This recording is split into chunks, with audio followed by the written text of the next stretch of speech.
আল্লাহৰ ওচৰত দোৱা মাগি হুক হুকাই কান্দিছে তেওঁলোকে।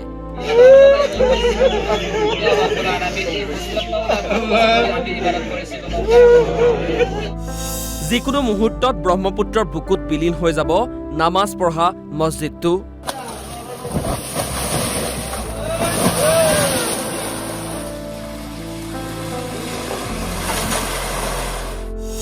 নামাজ পঢ়ি মছজিদটো ৰক্ষা কৰাৰ বাবে আল্লাহৰ ওচৰত দোৱা গাঁওবাসীৰ।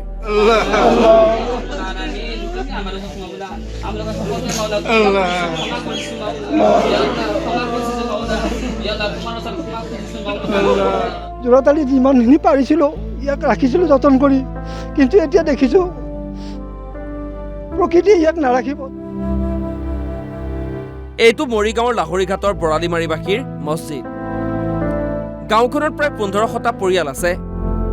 ইতিমধ্যে বহু পৰিয়ালৰ ঘৰ মাটি ব্ৰহ্মপুত্ৰৰ বুকুত জাহ গৈছে। কিন্তু এইবাৰ তেওঁলোকৰ আপোন মছজিদটো ব্ৰহ্মপুত্ৰৰ বুকুত বিলীন হোৱাৰ উপক্ৰম হৈছে।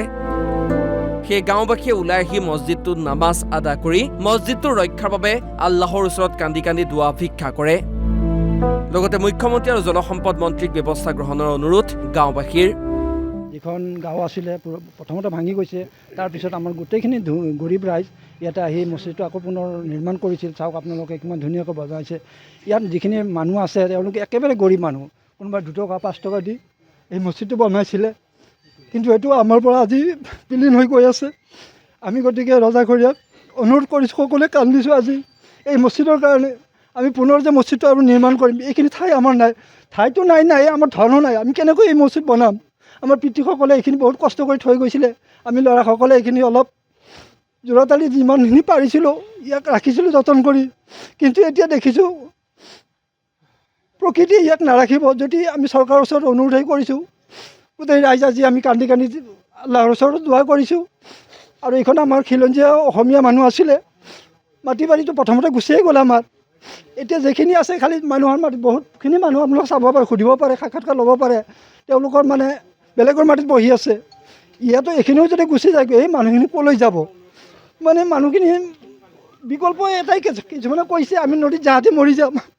পিছত আমি হয়তো কিছু সংখ্যক মানুহে গৈ পেলাই তেওঁলোকক বুজাইছোঁ, নাই এইটো নকৰিব আপোনালোকে, এইটো কোনো পধ্যেই সম্ভৱ নহয়, আপোনালোকে ধৈৰ্য ধৰক। নিশ্চয় আমাৰ মন্ত্ৰী মহোদয় আছে, আমাৰ চৰকাৰ দৃষ্টিগোচৰ কৰিছে, নিশ্চয় আমাৰ এটা সুফল দেখুৱাব। যদি আমাক অনতি পলমে যদি এটা সমস্যা সমাধান কৰি দিয়ে, নিশ্চয় এই আমাৰ গৰীব ৰাইজখিনি এটা উপকৃত হ'ব। এইখিনি চৰকাৰৰ ওচৰলৈ মোৰ বিনম্ৰ অনুৰোধ থাকিল। ঠিক আছে, আপোনালোকৰ চেনেলৰ জৰিয়তে আপোনালোকক ধন্যবাদ জনালোঁ। আপোনালোকে যে এই বাতৰিটো প্ৰচাৰ কৰিবলৈ আহিছে। এতিয়া আমি মাটি বহুতো বিচাৰিছোঁ, বহুত ঠাইত বহিছোঁ আমি, কিন্তু এতিয়ালৈকে আমি মাটিৰ কোনো হেৰি কৰিব পৰা নাই। একঠা মাটি কিনিব গ'লে অলপ ভিতৰৰ ফালে যদি ল'ব যাওঁ, একঠা মাটিৰ দাম আছে 3 লাখ বা 4 লাখ টকা লাগে। আমাৰ ৰাইজে ক'ৰ পৰা দিবলৈ সমৰ্থ নাই। গতিকে ভাবিছে, আৰু তথাপিতো আমি হেৰি কৰিব লাগিব, আল্লাহৰ উপাসনা কৰিব লাগিব। যিকোনো এঠাইত গৈ পেলাই হ'লেও আমি এতিয়া যদি চাওক, আমি চৰকাৰী মাটিত গৈ বনাওঁ, তাতোতো আমাক চৰকাৰৰ ফালৰ পৰা উচ্ছেদৰ এটা হেৰি আহিব। আমি চৰকাৰী মাটিতো যাব নোৱাৰোঁ, আমাৰ মাটি বাৰীও নাই, তেতিয়া আমাৰ গতি কি হ'ব? সেয়ে চৰকাৰৰ ওচৰত আমি অনুৰোধ কৰিছোঁ, মোৰ ফালৰ পৰা মই অনুৰোধ কৰিছোঁ, ৰাইজৰ হৈ ময়ো চৰকাৰৰ ওচৰত একদম বিনম্ৰ অনুৰোধ কৰিছোঁ, যাতে চৰকাৰে অতি সোনকালে আমাক যদি পাৰে, যদি চৰকাৰী অনুষ্ঠানো আছে, যদি আমাক মছজিদটো বনাবৰ কাৰণে অলপ অনুমতি দিয়ে, তেতিয়াহ'লে আমি তাতে গৈ মছজিদটো বনাম। এইখিনি আমাৰ চৰকাৰৰ ওচৰত অনুৰোধ থাকিল। লাহৰীঘাটৰ পৰা জহিৰুল ইছলামৰ ৰিপৰ্ট, অসম লাইভ 24।